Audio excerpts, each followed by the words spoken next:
আল্লাহ রাব্বুল আলামিন বলেন ইয়া নিসাআন নাবিয়্যি লাস্তুন্না কাআহাদিম মিনান নিসাঈ ইন ইত্তাকাইতুন্না ফালা তাখদা'না বিল কওলি ফায়াতমা'আল্লাযী ফী কলবিহি মারাদুন ওয়া কুলনা কওলাম মা'রুফা।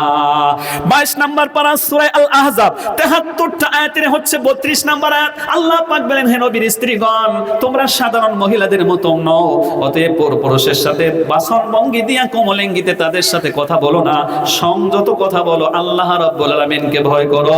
এটা গোটা বিশ্বের সমস্ত মহিলাদের জন্য আল্লাহ পাকের এই নির্দেশ, কথা বলেন ঠিক কিনা? মহিলাদের আওয়াজের মধ্যেও পর্দা, সেহেতু আওয়াজকে কন্ট্রোল করার জন্য আল্লাহ পাক প্রথমে বক্তব্য দিলেন আওয়াজের পর্দা গ্রহণ করো। জোরে জোরে বলেন সুবহানাল্লাহ। দ্বিতীয় নম্বরে আওয়াজ যখন দিতে থাকে তখন আমার বন্ধুগণ কথা বলতে থাকে, তখন প্রেম জাগে।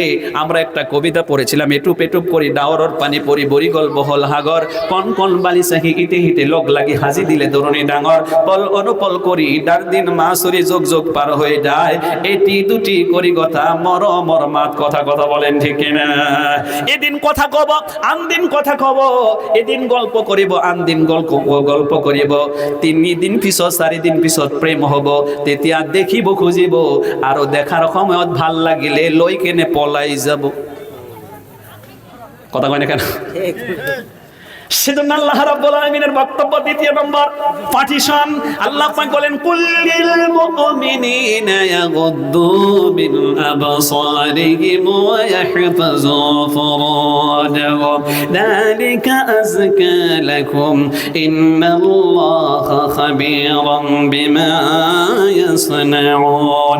এবার আল্লাহ রাব্বুল আলামিনের বক্তব্য, আল্লাহ পাক বলেন ও পৃথিবীর পুরুষেরা, তোমরা পর নারী দেখা হতে তোমাদের দৃষ্টিকে নিম্নগামী করো, লজ্জা স্থানের হেফাজত করো। তোমরা কি করো, কি আমলটা করো, এই সম্পর্কে মই ভালকে খবর রাখিয়াছো। জোরে জোরে বলেন সুবহানাল্লাহ। সেজন্য আমার যুবক ভাইরা, আপনি যে পালাবেন, এই পালানোর কথাটা আমি আপনাদেরকে বলছি।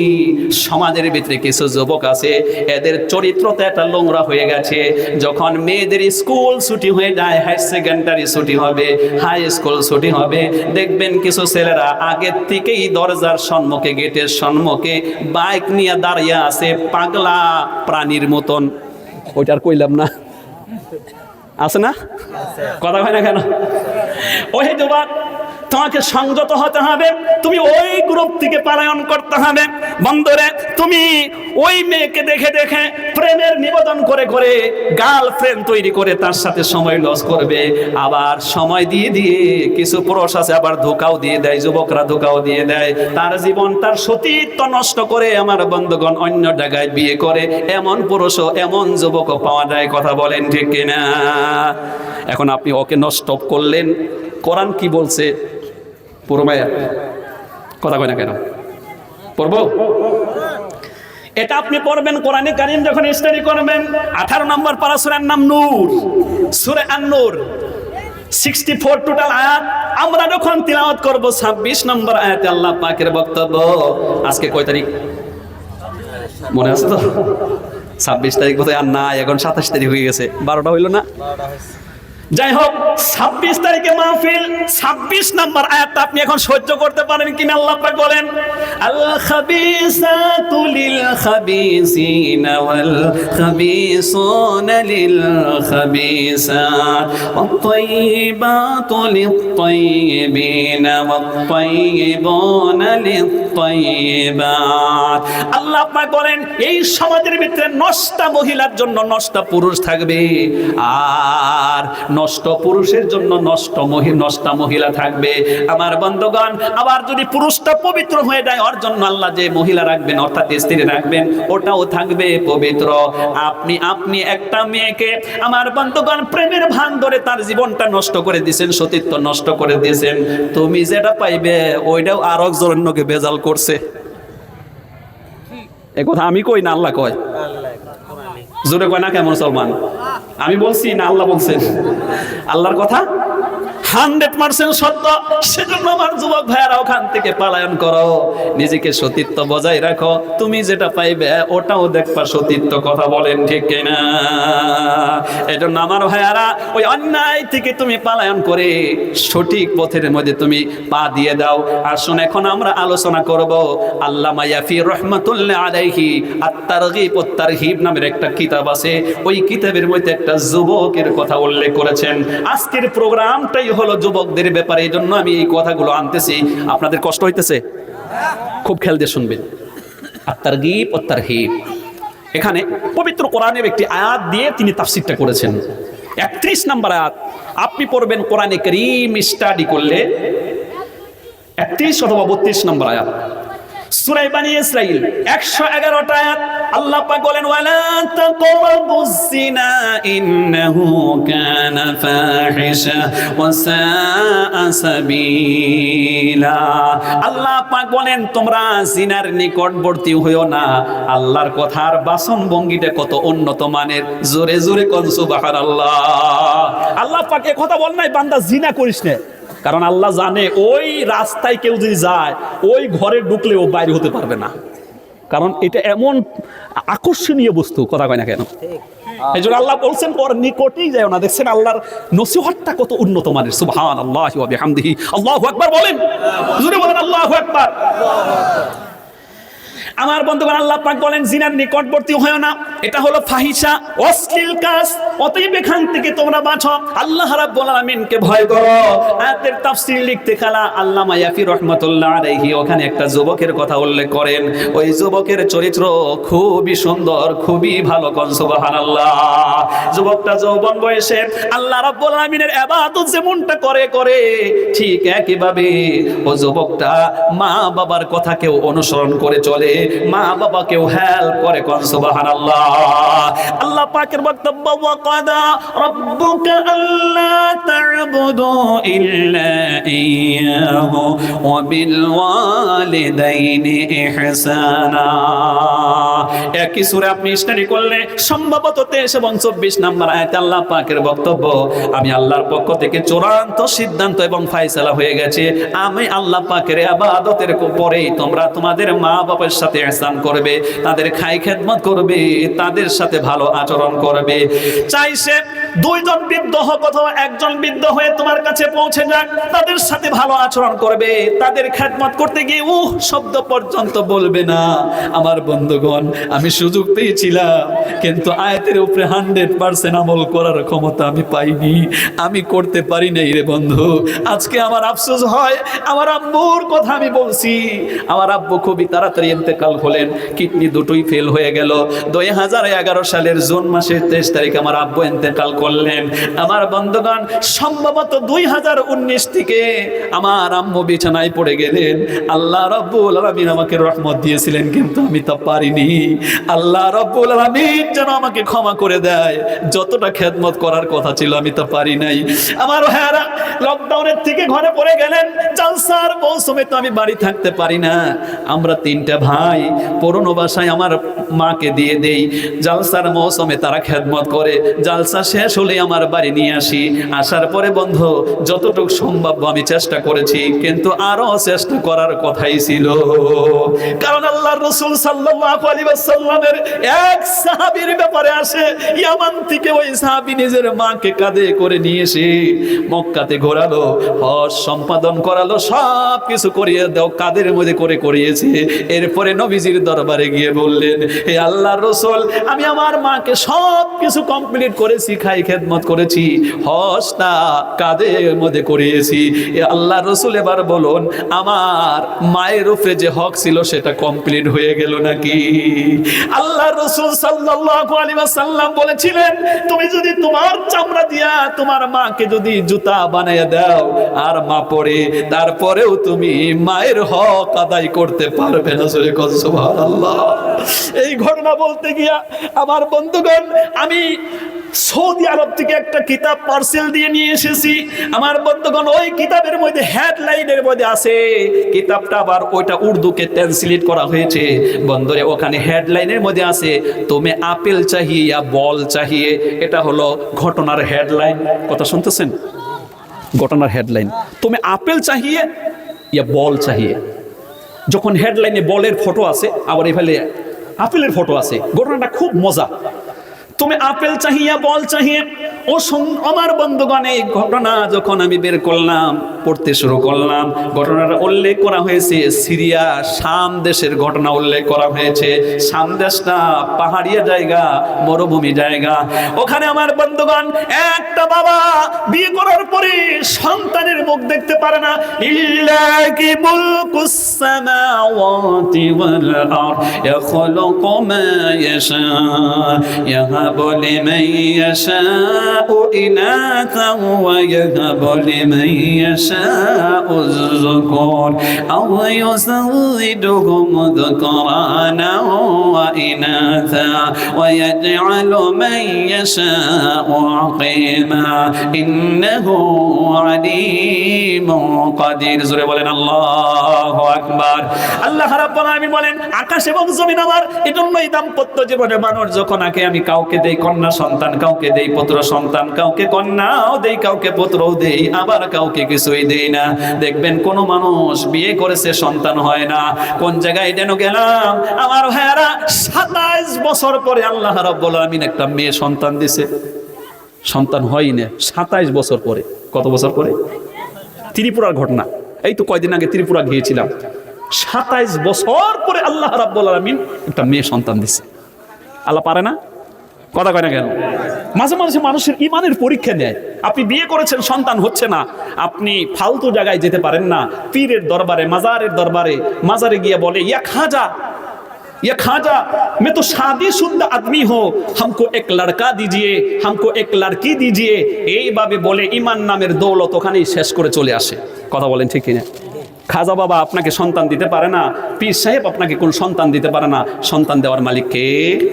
এটা আপনি অন্যর কাছে চাইলেই বেজাল। আপনি ইমান ওখানেই রেখে আসলেন, আপনার ইমান ফৌত হয়ে গেল, ইমান বরবাদ হয়ে গেল। আপনাকে পরীক্ষা করেন আল্লাহ পাক, দেখি ওকে সন্তান দেই না, দেখি ও যায় কোনে। কথা কি শুনতেছেন? আল্লাহ রাব্বুল আলামিন কোরআনে কারীমের ভিতরে বর্ণনা করেন, ইয়া আইয়ুহান নাসু যকুরু নি'মাতাল্লাহ আল মিন খালিকিন গায়রুল্লাহি ইয়ারযুকুকুম মিনাস সামাই ওয়াল আরদ লা ইলাহা ইল্লা হুয়া ফাআন্না তুফাকুন। 22 নম্বর পারা সূরা আল ফাতির 45 আয়াতের 3 নম্বর আয়াত। আল্লাহ পাক বলেন, গোটা বিশ্বের মানব মণ্ডলী, তোমার সেই রবের নিয়ামতের কথা স্মরণ করো, যিনি আকাশ থেকে বৃষ্টি বর্ষণ করে, বাড়ি বর্ষণ করে। আর এই পথে আসলে কত সুন্দর ফসল আদি দেখতে পেলাম, কি সুন্দর ধান হইছে। কথা বলেন ঠিক কিনা? ওই আল্লাহ আকাশ থেকে বাড়ি বর্ষণ করে ফসল ধারণের ব্যবস্থা করে তোমাদেরকে যে নিয়ামত দিচ্ছেন, খাবারের দিচ্ছেন, ওই আল্লাহ ছাড়া কেউ নাই, আল্লাহ ছাড়া কোনো ইলা নেই। তারপরে তোমরা যাও কোথায়? ও বন্ধু, সন্তান আল্লাহ যখন দেয় না, আল্লাহ তাকায় দেখে আমি তো দিলাম না, কিছু সময় নিচ্ছি, ও যায় কোথায়? ওর ইমান ঠিক থাকে কিনা আল্লাহ পরীক্ষা করেন। কথা বলেন ঠিক কিনা? আহাসিবান নাসু আইয়ুতরাকু আইয়াকুলু আমান্না ওয়া হুম লা ইফতানুন। তোমরা কি ভেবেছো নাকি বলবে আমি মুমিন, এই কথা বললে আমি তোমাদেরকে ছেড়ে দেব? যখন বলবে মুমিন, তখন আমি তোমাকে টেস্ট করব, টেস্টে পাস করলে আল্লাহ দেবে জান্নাতের রেশ। জোরে বল সুবহানাল্লাহ। এ শাহাদাত গাহে उल्फत में कदम रखना, शहादत गहे उल्फत में कदम रखना, लोग समझते हैं कि आसान है मुसलमान होना। মুসলমান হওয়া সহজ ব্যাপার নয়। যখন আপনি ইমানের দাবি করবেন, মুসলমানের দাবি করবেন, আল্লাহ পাক আপনাকে পরীক্ষা করবে। ওই পরীক্ষায় পাস করাটাই হলো বড় জিনিস। কথা বলেন ঠিক কিনা? নারে তাকবীর। 10 বছর পর্যন্ত এই বাবার সন্তান হয় না। আল্লাহ পাক সন্তান যখন দিলেন, ওই সন্তানকে ওই ছেলেকে এত আদর করে বাবা, বাড়ির পাশেই পাহাড় ছিল, যেরকম আপনাদের কাছারিপাড়া মাদ্রাসাটা পাহাড়ের উপরে, ওর নিচেও অনেকগুলো বাড়ি আছে, ঠিক ওই রকম ভাবে তুমি বল চাহিয়ে আপেল চাহিয়ে বাবা ছেলের একটা ঘটনা উল্লেখ করেছে ওখানে বন্ধুরে। এই ঘটনা উল্লেখ করার পরে ওখানে বলেছে বাবা সন্তান যখন 10 বছর পরে হয়েছে, আমার বন্ধুগণ 1-2 বছর পর্যন্ত ওকে মাটিতেই পা দিতে দেয় নাই, এত আদর করে বড় করেছে। ছেলেটা যখন একটু বড় হয়ে গেল, ছেলের মহব্বত বাবার মহব্বত আল্লাহ রাব্বুল আলামিন ঢেলে দেয়। কথা বলেন ঠিক কিনা? এই মহব্বত আল্লাহ রাব্বুল আলামিন দান করেন। ও বন্ধু, ওই ছেলেটাকে বাবা সারাদিন সংসার করে বিকেলে যখন বাড়ি আসে, বাবা 10 বছর পরে সন্তান পেয়েছে, এই সন্তানের মুখ থেকে হাসি দেখার জন্য বাড়ির পাশে পাহাড়ের মধ্যে উঠে, পাহাড়ের মধ্যে ওঠার পরে সন্তানের হাতে বল দিয়া দেয় বন্ধু। ওই বলটাতে খেলতে খেলতে ছেলে থো ছুঁড়ে মেরে পাহাড়ের নিচে ছেড়ে দেয়। বাবা কষ্ট করে করে ওই বলটা আবার ধরিয়ে আবার হাতে করে নিয়ে ওই পাহাড় কষ্ট করে করে উঠে উঠে আবার ছেলের হাতে যখন দিয়ে দেয়, ছেলে বড্ড একটা হাসি দেয়। ওই হাসি দেখার জন্য বাবার কাছে কষ্ট যেন আর কষ্ট না রে বন্ধু। আল্লাহু আকবার, জোরে বলেন আল্লাহু আকবার। আমার ভাইয়ারা, এমনটা করে সন্তানকে লালন পালন করছেন। 10 বছর যখন পেরিয়ে গেল, 12-13 বছর বয়স হয়েছে, ওখানে একটু একটু বুঝে ওই দিন বাবা পরীক্ষা নিল। বাবাকেও কিন্তু ওই সন্তানটা আবার আদর করে যত্ন করে। বাবা এবার পরীক্ষা নিল, দেখি সত্যিকার আমার ছেলে আমাকে ভালোবাসে কিনা, আজকে টেস্ট হবে। ওই দিন আমার বন্ধুগণ আর হাতে বল নাই, ওই দিন বলের বদলে নিয়েছে আপেল। কি আপেল? তুমি বল চাহিয়ে আপেল চাহিয়ে, বল বন্ধ করে আপেল নিয়ে গেছে। আপেল নিয়ে যাওয়ার পরে ছেলেকে বলছে, বাবা তুমি এখন বড় হয়ে গেছো, আমার এই আপেলটা খেতে ইচ্ছে করে। পাহাড়ের ওপরে গিয়েছে, ছেলের হাতে আপেল দিয়ে বলছে, তুমি আপেলটা আমাকে দাও। ছেলেও বাবাকে মহব্বত করে। আপেল যখন হাতের মধ্যে দিচ্ছে, বাবা নেওয়ার ভান ধরে ওই আপেলটা ছেড়ে দিয়েছে। ছেড়ে দেওয়ার পরে আস্তে করে গড়িয়ে গড়িয়ে পাহাড়ের নিচে পড়ে গেছে। বাবা বলছে, ছেলে রে, আপেলটা আমার বড্ড খিদে পেয়েছে, আমি খাবো। হাত থেকে ফসকে পড়ে গেল, তুমি এবার ওটা উঠিয়ে নিয়ে আসো। একবার উঠিয়ে নিয়েছে ছেলে, আবার দেওয়ার সাথে সাথে নেওয়ার ভান ধরে ছেড়ে দিয়েছে। এরকম 3 বার যখন ছেড়ে দিয়েছে, ছেলে 2 বার কষ্ট করে উঠেছে। 3 নম্বর বার চোখটাকে বড় বড় করে কোন নাউজুবিল্লাহ।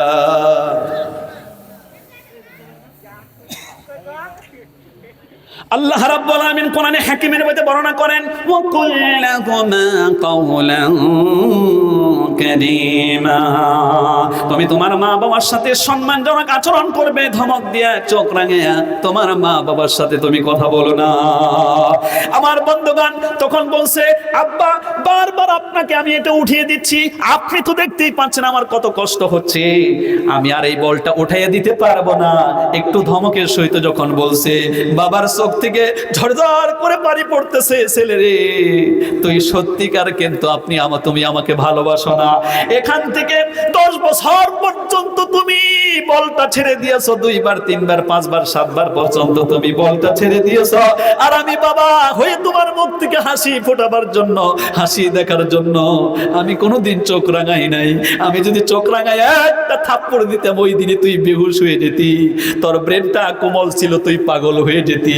আজকে আমি 2 বার ছেড়ে দিয়েছি, 3 বার ছেড়ে দিয়েছি, ছেলে হে তুমি সহ্য করতে পারলে না। সত্যিকার তুমি কিন্তু আমাকে ভালোবাসো না।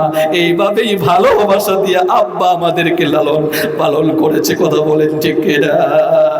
নারায়ে তাকবীর, সুবহানাল্লাহ ওয়ালহামদুলিল্লাহ ওয়ালা ইলাহা ইল্লাল্লাহ, লা ইলাহা ইল্লাল্লাহ, লা ইলাহা ইল্লাল্লাহ, সুবহানাল্লাহ ওয়ালহামদুলিল্লাহ ওয়ালা ইলাহা ইল্লাল্লাহ, লা ইলাহা ইল্লাল্লাহ, মুহাম্মাদুর মুহাম্মাদুর রাসূলুল্লাহ। সুতরাং আমার যুবক ভাইদেরকে এই ঘটনার মাধ্যমে আমরা উদ্বুদ্ধ হতে পারলাম, আমাদের পিছনে বাবার খেদমত, মায়ের খেদমত আল্লাহর পরে সবচাইতে বেশি আছে। সেজন্য আল্লাহ পাক বলেছেন আমার ইবাদতের পরের কাজটাই হলো তোদের মা বাবার খেদমত। জোরে জোরে বলেন সুবহানাল্লাহ। মায়ের চোখে ধরলে পানি আল্লাহর আরশ কাঁইপা যায়, মায়ের চোখে ধরলে পানি আল্লাহর আরশ কাঁইপা যায়। কান্দে না যেন মায়, কান্দে না যেন মায়।